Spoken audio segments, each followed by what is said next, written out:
I'm known as Morale, but my name is Thabo Malefane. Um, I'm a music publisher. Been a music publisher for the past 4 years. But I've been in the music business for like the last 15 years. I'm an award-winning artist. Um, I've got 2 albums out as an artist as Morale, the rapper. And all I do is music publishing, and I'm an entrepreneur. I'm interested in investing in the financial markets, um, and other business ventures. Yeah. Basically, I'm an entrepreneur, music publisher, and um, artist. Thank you so much, Morale. Want me to go first? Take it away. Well, people don't know Yes. that I am a music publisher, and they know the brand, the Morale brand, but the Morale brand has kind of like disappeared from the scene because I've been working on my music publishing company, which is called Mino Music. And if you are in the production industry, in terms of film or TV production, you would know my brand. You would know Mino Music because it's out there. We play some music on. Our music has been placed on um, Uzalo, Generations, Scheme Sam. Basically, you hear my music every single day, but you just don't know that it's my music. It's music from Mino Music. So the brand Mino Music is out there. It's. I think it's even bigger than the brand Morale in this industry that I'm in, and in production music.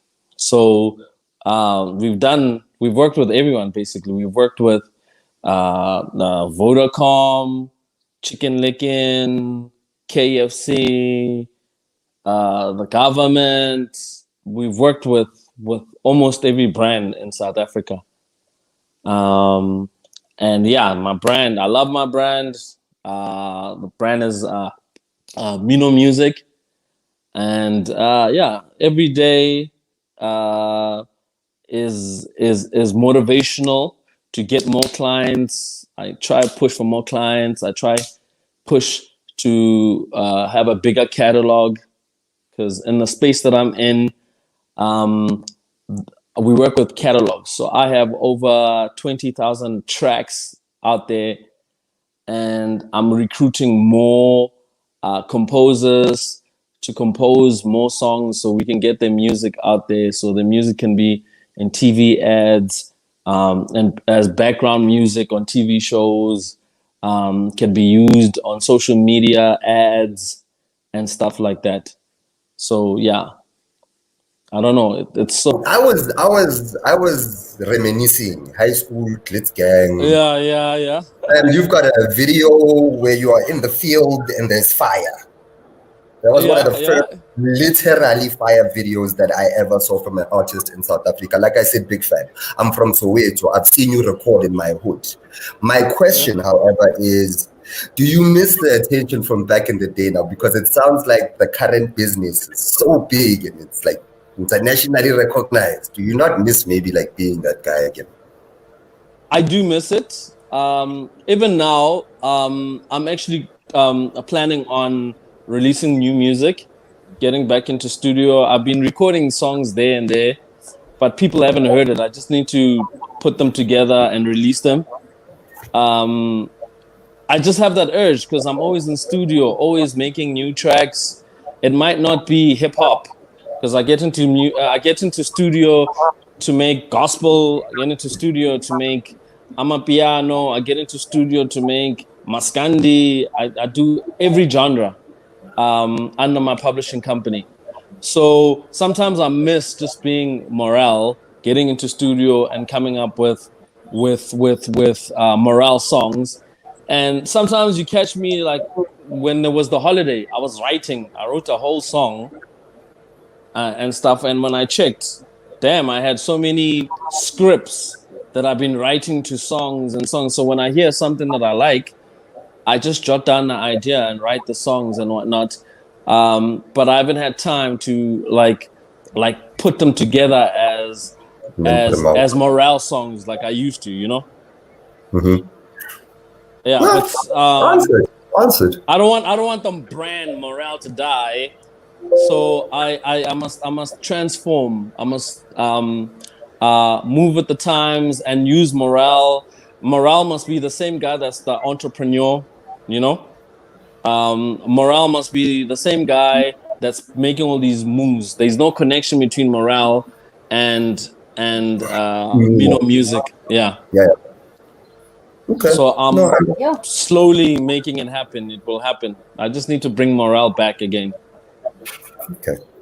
Yeah. So back to my question, because now Morale, you are gonna be taking over my show now because everybody wants to listen to you.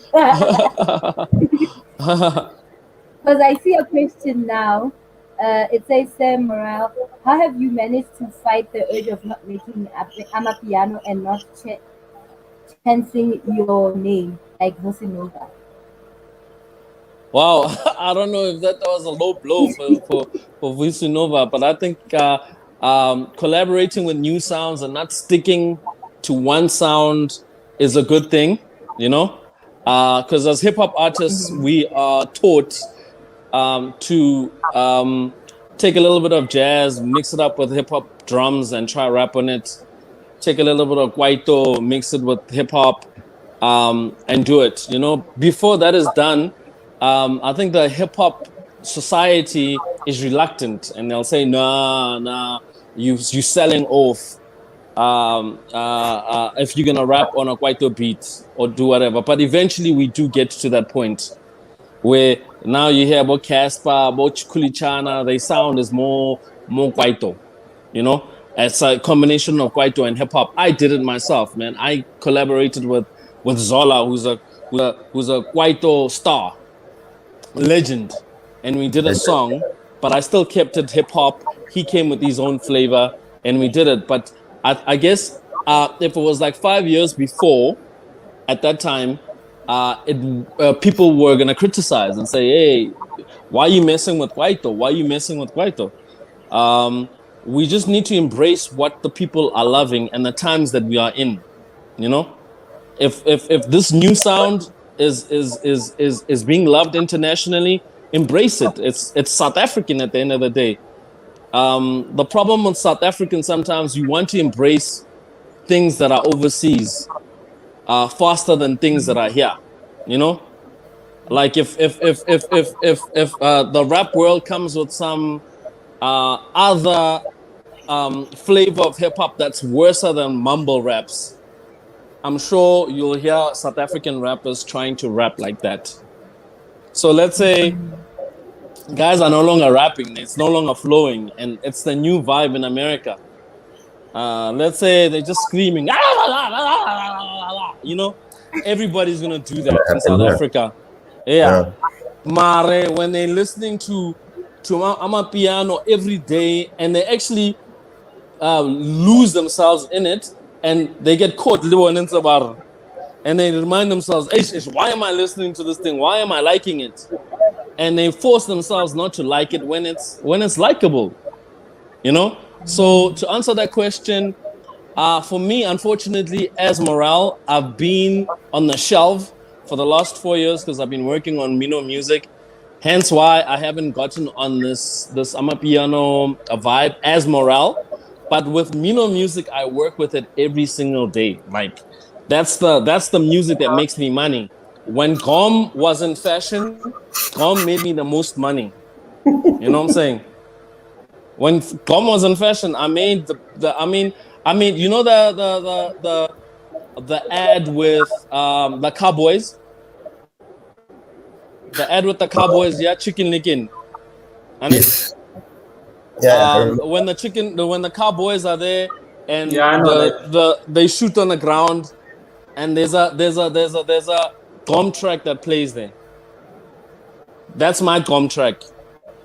Oh. And that track made me so much money just from that. The same Gom track was used in a Lotto ad. Tolaguti, hey. I don't know if you know that ad. It was like Tolaguti, hey, and they played the same beat, the same Gom beat that was put on a Chicken Licken ad, on that ad. So I got double payment for the same beat, and people don't even know that I got into studio and worked on releasing Gom tracks.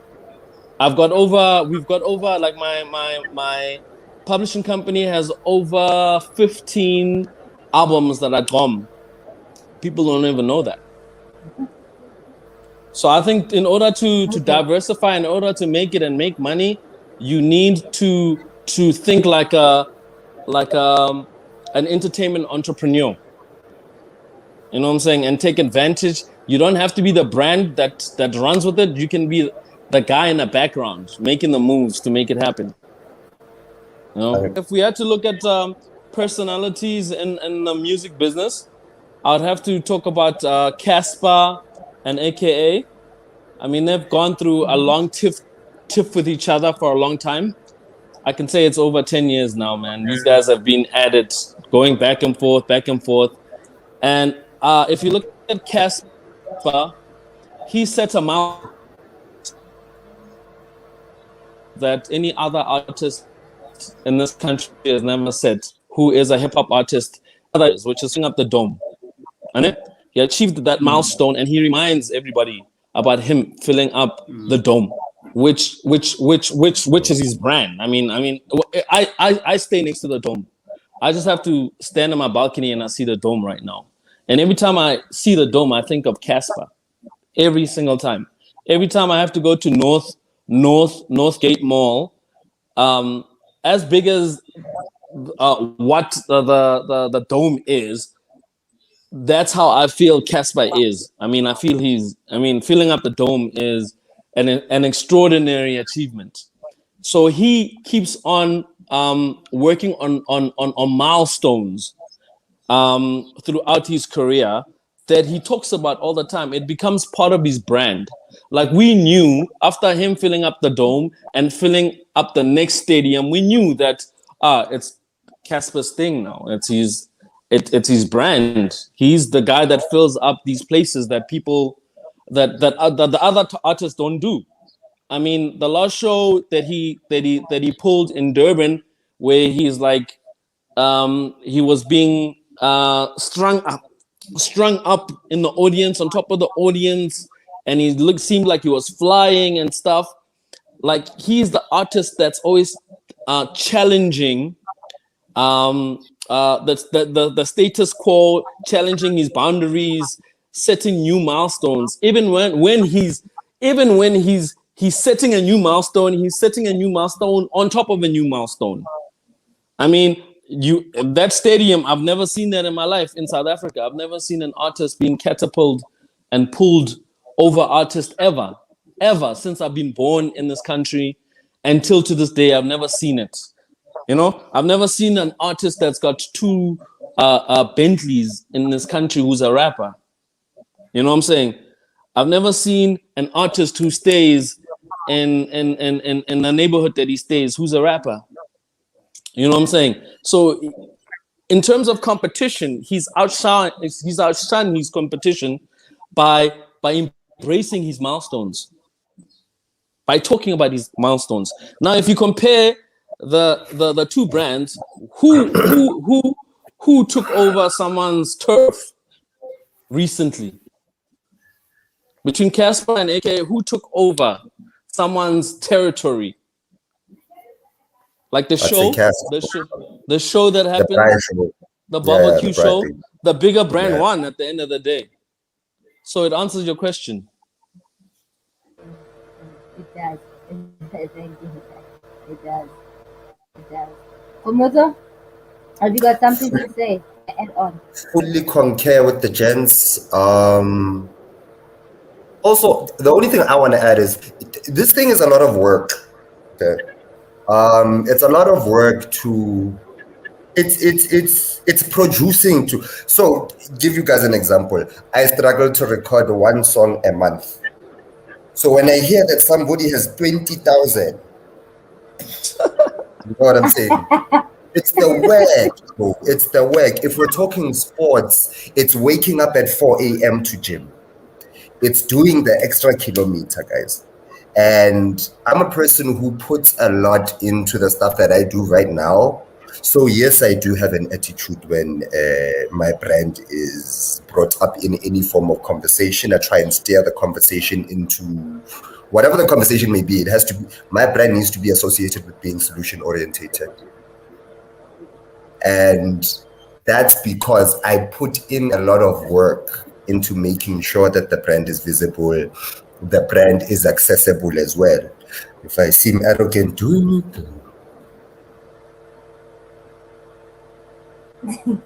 yeah. So, you know, a lot of people have been caught in their hands in the cookie jar, you know, and that kind of like has affected their brand status, you know.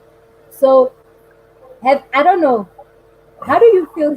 How do you feel that people should handle like bad negativity, because you cannot avoid it, I was having a conversation with my TikTok viewers that are there enough black PR companies that actually help small brands when they experience such? Because So Mo, sometimes you cannot. so Mo, Can you hear in me? we can hear you. So as a PR company, for me Yeah.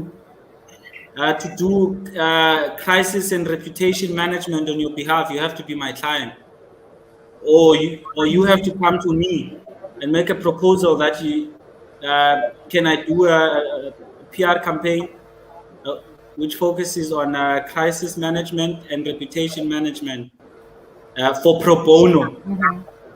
So Okay. so I don't think I know a lot of black PR companies who are making strides in the industry, but to be quite honest, if the relationship is non-existent, I don't see them just going up to a black business and saying you've been hardly hit by this reputation crisis. We would like to help you, if that makes sense. But just to finalize, Mo, how to deal with negativity. First of all, you always need to tackle it. You cannot have a negative post on social media and say, no, give it 2 days, it will die out, and then delete it. Because probably someone has taken a screen grab. The Internet of Things has made everything we say to live beyond us. So firstly, in a crisis and reputation management situation, you constantly need to tackle the issue at hand. You constantly need to engage those people that it affects. You need to reassure them that if it's something that is ongoing, you are currently looking into it. If it's something that has transpired, it has happened, there's nothing you can do. You were in the wrong corner. Come out and say it was wrong. You're investigating what could have happened. You reassure the general public that it was an error and it won't happen going forward again. Okay. Anybody want to add on to that? Oh, 100%. 100%. One, people used to, like back in the day, like in the 90s and whatnot, I'm pretty sure celebrities had like huge scandals that if there was social media, you know what I'm saying? But nowadays, people get famous, and I guess now we're going into the cancel culture conversation, but people will get famous for just doing the wrong things and doing the worst things. As it pertains to brands, shying away from it is the worst thing that you can do. Ignoring whatever negative publicity you have is the worst thing you can do, because then you have no control over the narrative. So AB mentioned something that I used to do in the food store. Hey, I'm sorry, the suit is too small, the pants ripped. This sort of thing doesn't happen. We normally source the best cotton from where. So here's another one. In fact, buy this as well. Type thing. You need to be able to take the negative and find a way to grow from there, especially on social media, because that could be your next viral moment. That could be the next move that catapults you even further. You know. That's it from me. Because I feel like celebrities are doing this whole. I think this question is directed to Mora. Are they still doing this thing of public stunts?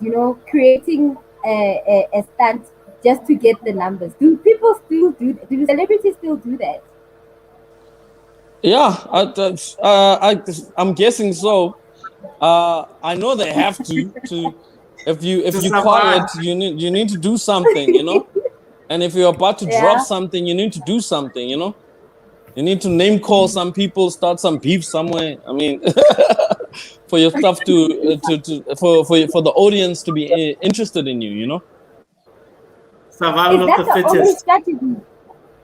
Like, is that the only strategy to get? There's a lot of strategies. There's a lot of strategies, but I think that's the one that works the best on social media. I think it's not the only one. Yeah, and I also think that's the one that would get a faster takeoff, getting those numbers you actually need. And then going to the cancel culture. I want you guys to give me your own perspective. What do you think about the cancel culture? What is the cancel culture? I'm also lost today. The cancel culture.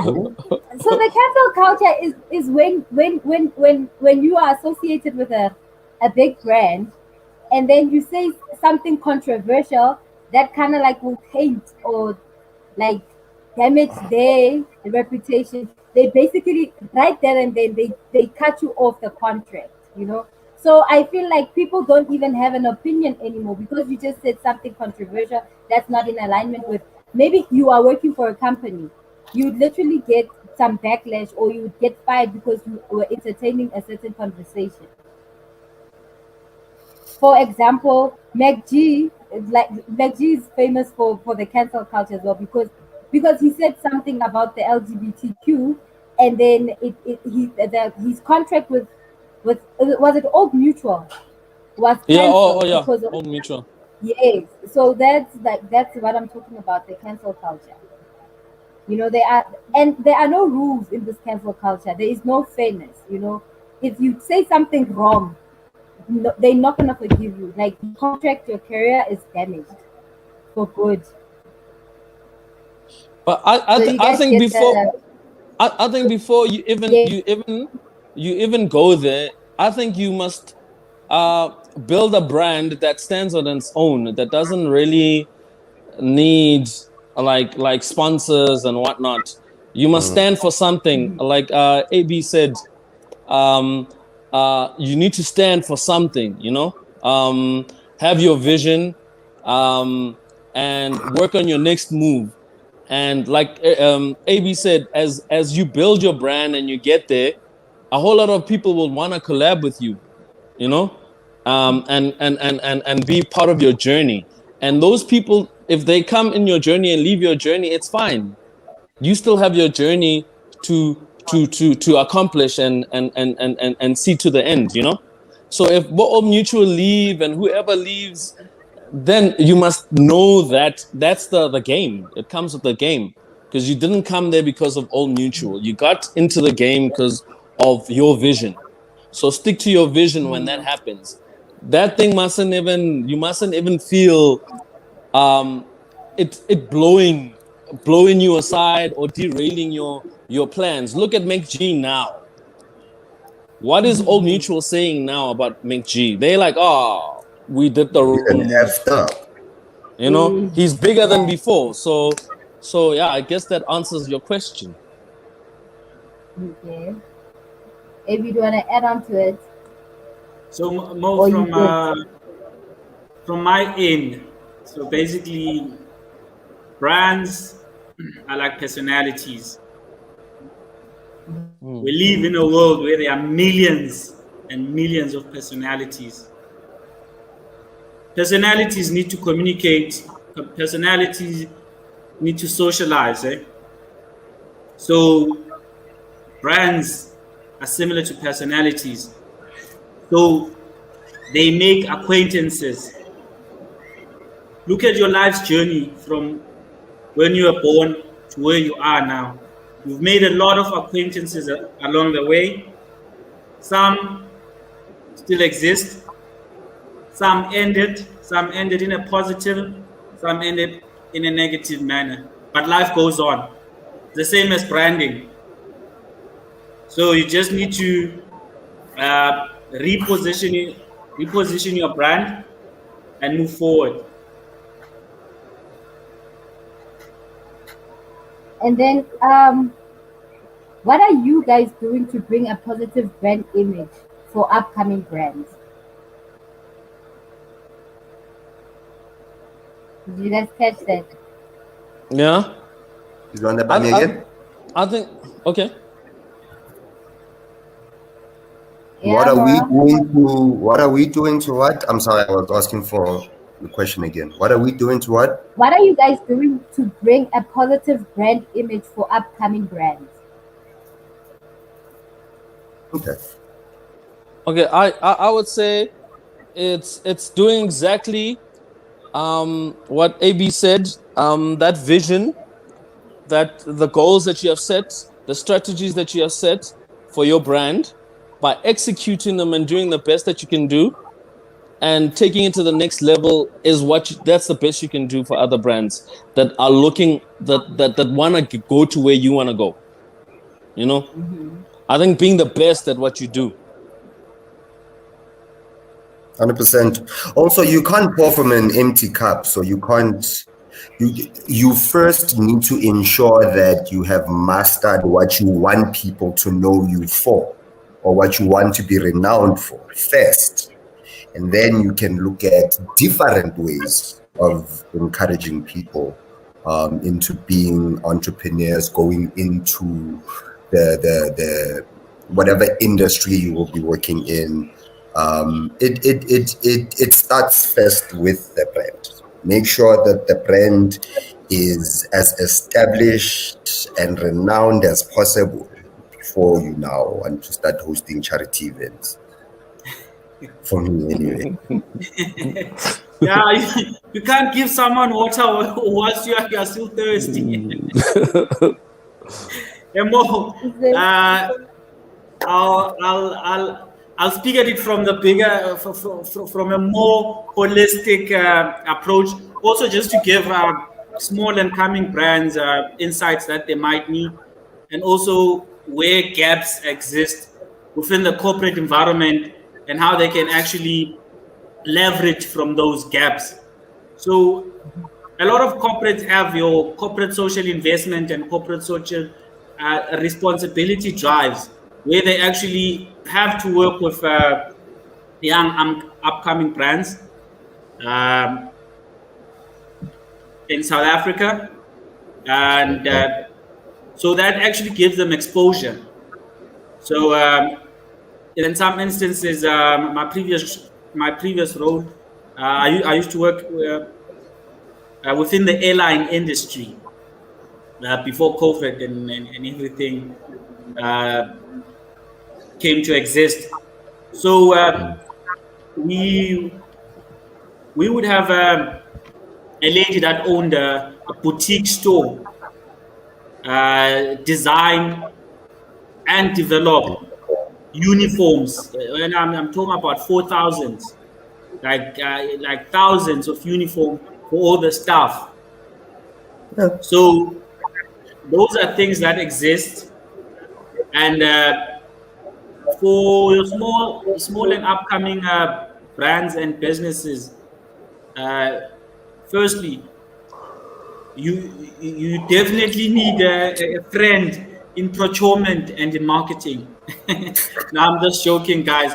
But but No, you it need helps. to establish some form of correspondence or engagement with those people, just to stay abreast. Hey guys, are you not doing some form of, this is what I do, this is my business plan, this is my business profile. If you guys have anything you might need, services that we render, can you please use us?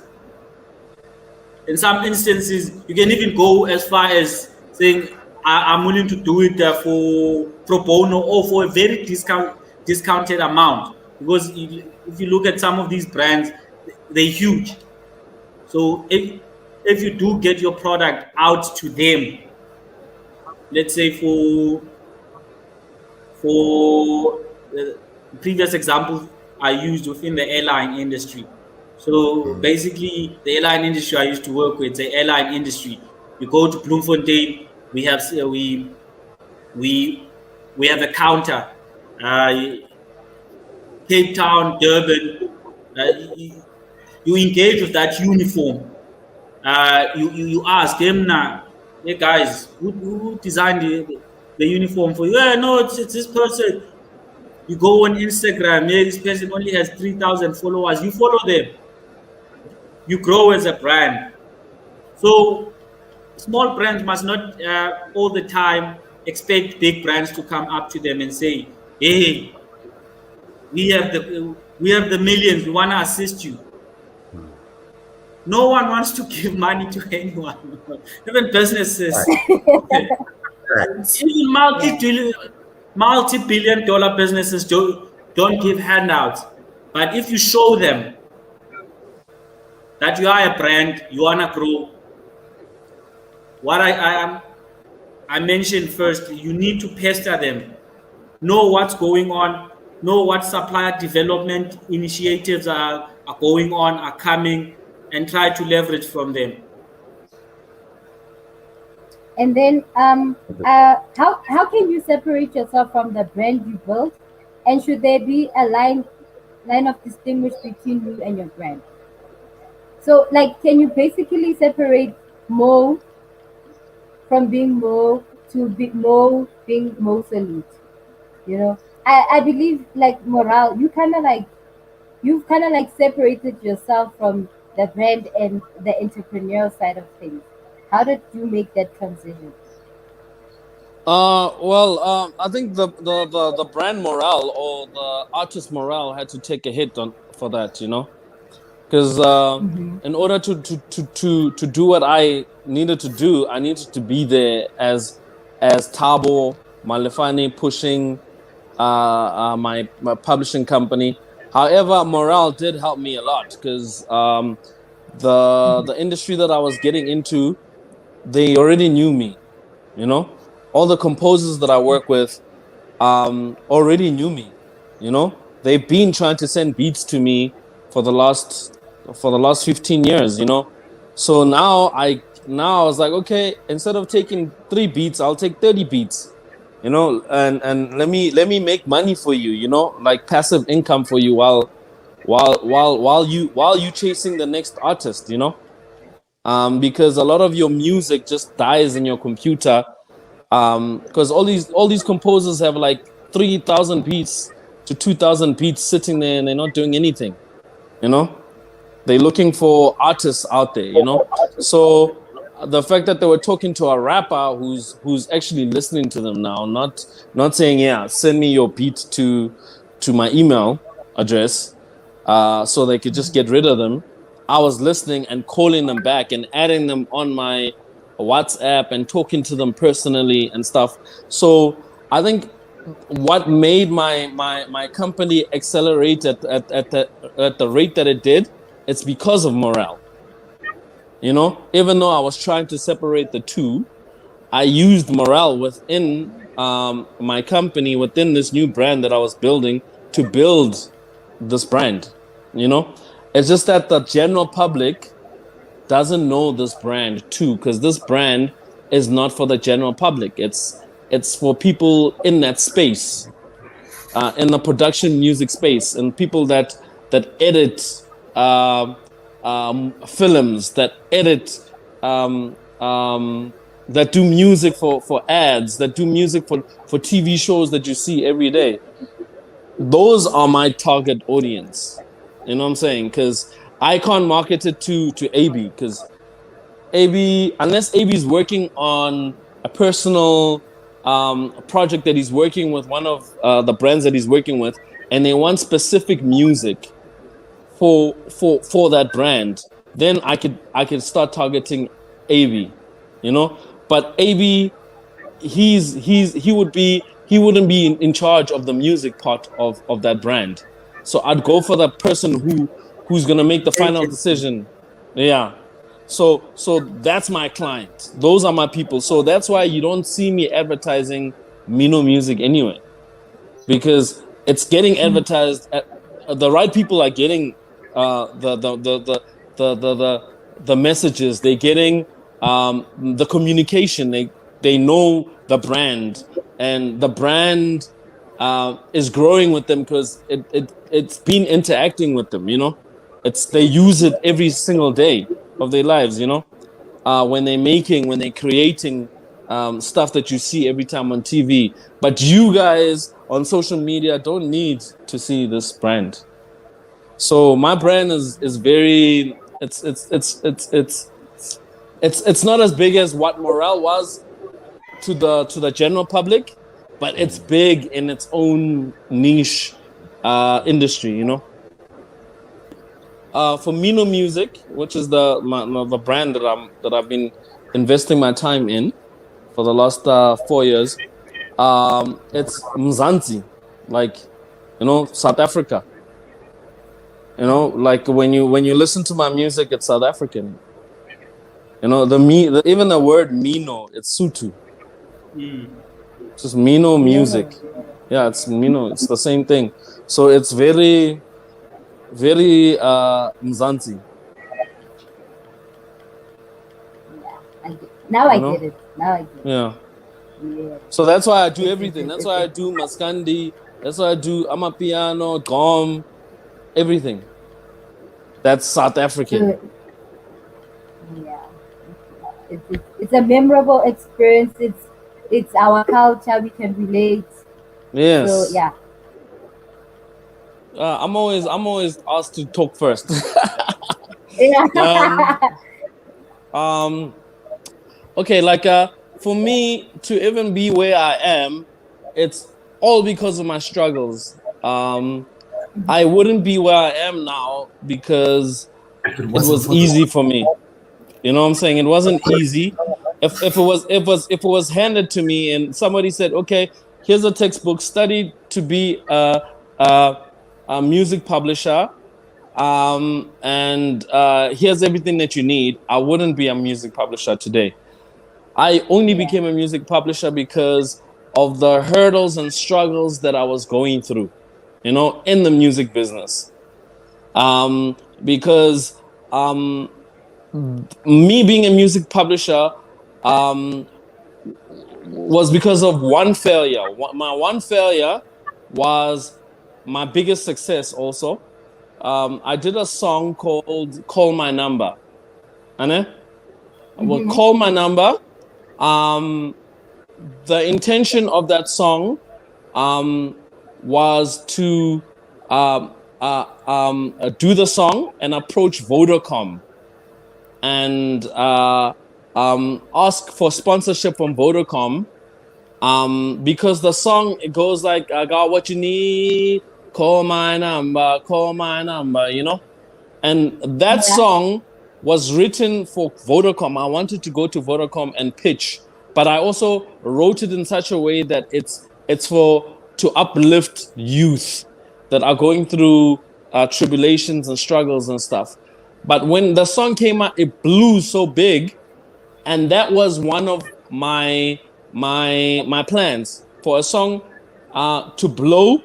Then once the song is blown, I would go to a brand like Vodacom or Cell C or Telcom, any of those brands, and sell the song to be like a theme song for any of their campaigns, or for me just to be involved in any activations that they did, or even become a brand ambassador for one of them. But that didn't happen, so I failed with that. Then I was like, okay, let me try do another song. Then I did another song called Lotto. And I'm like, okay, when I'm gonna write this song, and once I'm done, I'm gonna attempt the same thing that I did with Call My Number, but this time I'm gonna approach the national lottery, and pitch and say, okay, this song, I want to be an ambassador for the national lotto, and I want to perform at all your activations and gigs and stuff. So I want my brand to work with your brand, you know? And I did that, and for the first time, it happened, you know? And my song was used to be the theme music on the national lottery show, you know? And that was my biggest check in the music business at that time. So for me at that time, that's when I decided I want to do more music like that. That would be put in TV shows. Then my struggle started by me going to these agencies and going to all these production companies. Then they told me, no, your catalogs are too small. You can't bring 50 songs here. You know? Yeah. We working with guys that bring 50,000 tracks all at once. Then they actually made me research these guys that do that. Bo Universal, bo the brands that you know, but you don't know that they are big in that space, you know? Like both Sony, Universal, then there's companies like Bolalela. So what I did is that I approached those companies and I worked for them. I composed music and I gave them a hell of a lot of music that was playing every day on TV, on ETV, everywhere, you know, for me to actually start my own company. So I had to pay my dues, give these guys music upon music for like 3 years. Then I started my own company after knowing how it works. So I was struggling to get my music out there. I had to put my brand aside and build other brands with my talent, you know.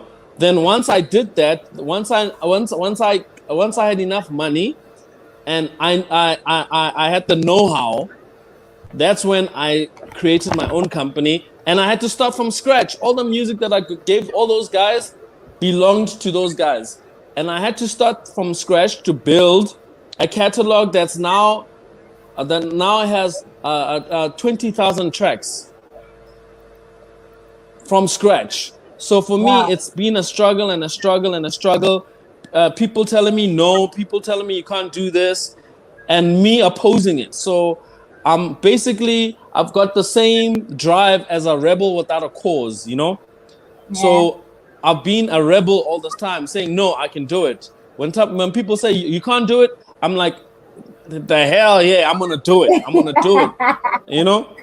Even my music career, that's how it happened. Like people, I went to a show with my girlfriend, and I was standing there watching Pro Kid perform. May his soul rest in peace.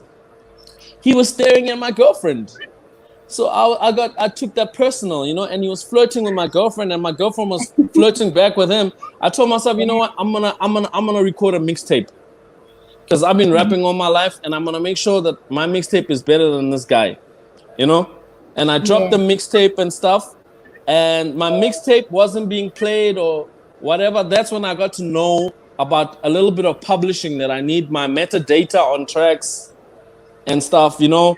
And I got to learn more about radio, how radio works, how they just an advertising, they're like an advertising agency, and all they're selling is ads, but you need to find your way there so you can grab an audience that they are looking for. So YFM is looking for a certain audience, Metro FM is looking for a certain audience, and that's all they care about. So you need to make music that caters for those audiences for you to play on their platforms. So I learned that through struggles from people saying, no, we're not going to play your song on Metro FM because you swear too much. You know? Mm-hmm. Yeah. So I went back and did songs that don't swear that much. You know? Then I got people saying, you New York, you sound too American. And that's when I had to go back. Even Lance Stern told me I sound too American. I had to go back and I did that song that Khomotso was talking about in the fire called I Am. And in that song, I was trying to talk, I was being American with my American accent, whatever, this accent that I have. Mare, the content, everything, every word was South African. I am Marcus Garvey. I am Hector Peterson. I am Steve Biko, you know? So all the words that I said were all South African because I was trying to hit that audience that all these people were saying I'm not hitting. And once I did hit that audience, that's why I won fans like Bokhomotso right here, you know? So it was struggle after struggle. Even shooting that video was a struggle, you know? Yeah. So my struggles got me to where I am now as an entrepreneur because I just said, the hell with everything, I'm going to do it. I'm going to do it myself and I'm going to make sure I work in it and perfect it and do it. Thank you so much. Oh yeah, and give advice to people who want to get into the industry. I'd say you just need to do it. Start today. Start now. If you don't have something, work on creating your own setup. You know, start with creating your own studio. Invest in becoming more than just the artist. Become the manager. Become a producer. You know what I'm saying? And build yourself and get people that want to see you win around you and work with them, you know. Thank you so much. Before thinking you can go out there and asking Morale to put you on or Zola to put you on or AKA to put you on, they're not going to put you on. It's like you asking another brand, like the guy said, they're not going to do any charity. Yeah. You know? Yes. They busy filling up their cup. And even if they filled up their cup, like AB said, there are companies out there that are sitting with billions, but they're not going to come to you and say, hey, here's money. You really, really need to convince them. And the only way to convince them is be your best, get the numbers, be out there, kill it, get your audience to want you, fulfill that promise, that marketing and brand promise that AB was talking about to yourself. You must have that promise and you must fulfill it and you must make sure that you keep that promise when whoever your client or audience is, you need to keep that promise. Yeah.